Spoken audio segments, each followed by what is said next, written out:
In 1918, a pandemic swept the globe. From country to country, a virulent influenza virus struck and killed many people. The death toll has now been estimated to be between 30 and 50 million people worldwide. 675,000 of these deaths occurred on American soil. Today, scientists anticipate the development of a new and virulent strain of influenza. As healthcare workers, the better prepared we are now, the easier it will be for us to recognize and manage these infections. We can initiate the proper public health responses and care strategies. As a member of the public, the more knowledge you have of a pandemic, the better you can protect yourself and your family.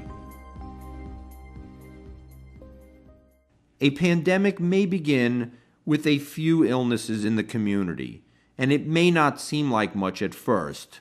Coughing, sneezing, itchy throat, fever, the usual nonspecific symptoms. However, at any time, a large influx of patients could arrive at a hospital thinking they all need treatment and have been exposed to the virus. We have this seasonally every year, but this time it will be on a much greater scale.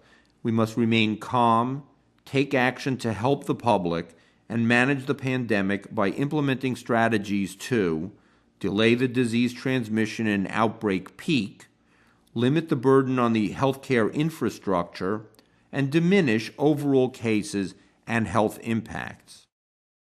There will be high absenteeism among healthcare workers, and it must be assumed that all regions of the world will be impacted.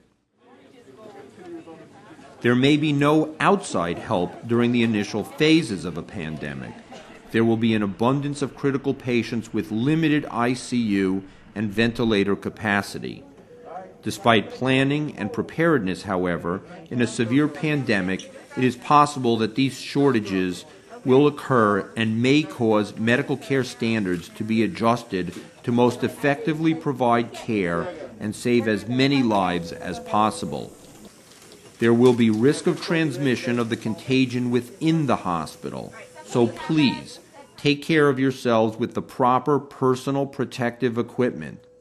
And as always, practice good infection control.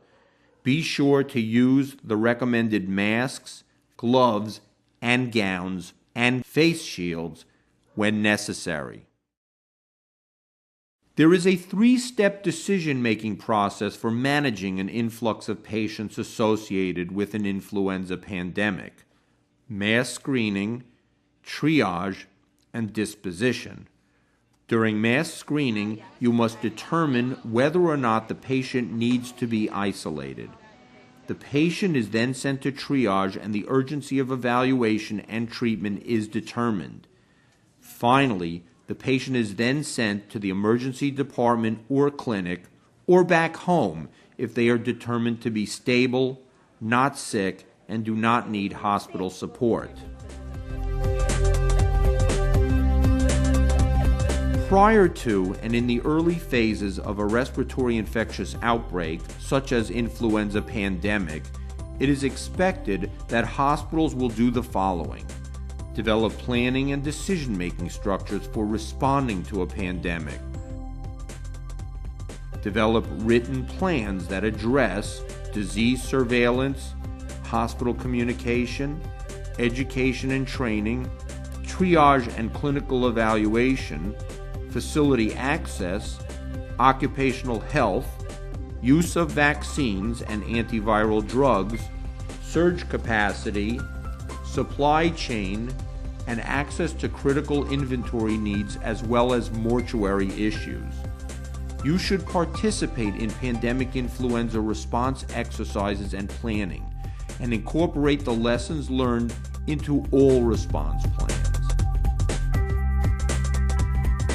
Hospitals will perform mass screening and isolation procedures during a pandemic. For example, a tent may be set up in front of the facility to screen victims and all visitors before entering the hospital. The idea here is to try and separate the contagious patients from the non-contagious patients as early as possible. Hospital police should be present to help direct foot traffic for anybody entering. Facility staff must be present as well to offer guidance and direction. Every employee who has direct contact with a patient must wear a mask. There are no exceptions. A viral infection such as influenza can be spread with just a handshake or a sneeze, so it's very important to take every precaution necessary. Patients lining up to be screened should be spaced a good distance from one another for their own safety. Every patient must be screened to determine whether or not they need to be isolated based on their symptoms and overall health. You must first interview the patient, assess basic demographics, and ask all screening questions. What's your birthday? Determine if the patient meets the case definition and indicate that on the form. Don a face mask, and then send the patient to the appropriate entrance and area with clear instructions.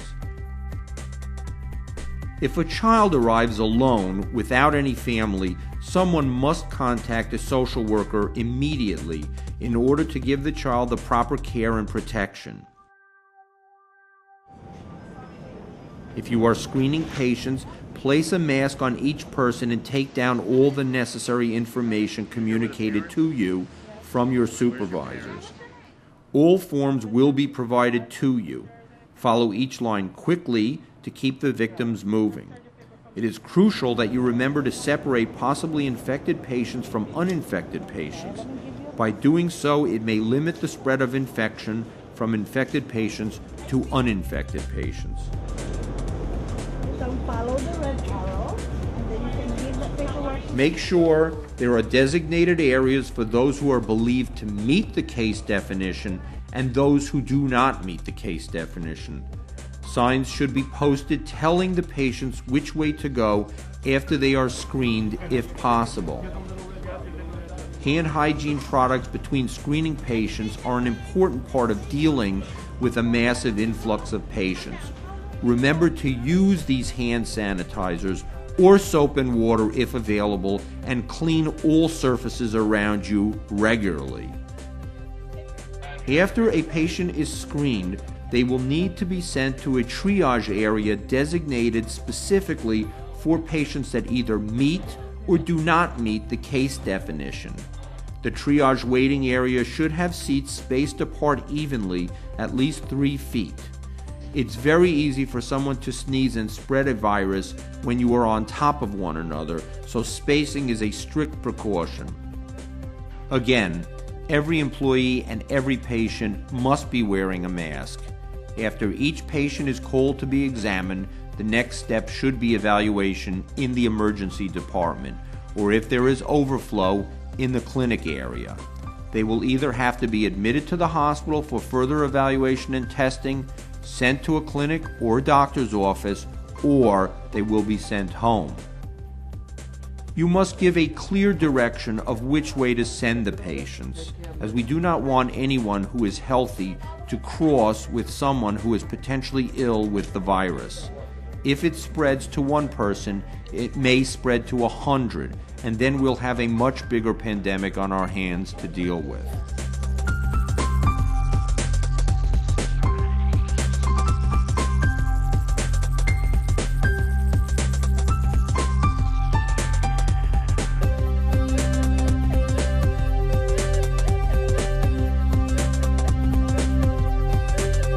Communication is the driving force behind any successful hospital, and this will be especially true during a pandemic. Talk to the patients and tell them what they need to know, what's going on, and what will happen next. Hospitals should prepare brief handouts to help with this and educate the public. It's also important to communicate with your coworkers, supervisors, and directors in order to give and receive updates on the number of severe patients and shortages of resources.